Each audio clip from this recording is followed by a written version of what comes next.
Alright, be patient, you all hopped up on pre-workout, right? Monday Night Raw preview the week for Saturday Night Main Event. Looks like a pretty weak card. You got the whole Jacob Fatu and Roman Reigns thing going on. So there's one for your OTC.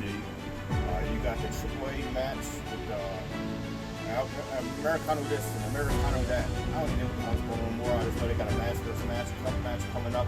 Triple Mania, I think, or something like that. That should be cool. You got the girls tag team titles. Nobody really cares. There's Judgment Day versus Brie Bella or one of the Bellas and Paige. Woohoo! And Over Fendi coming up again. Who's he gonna be?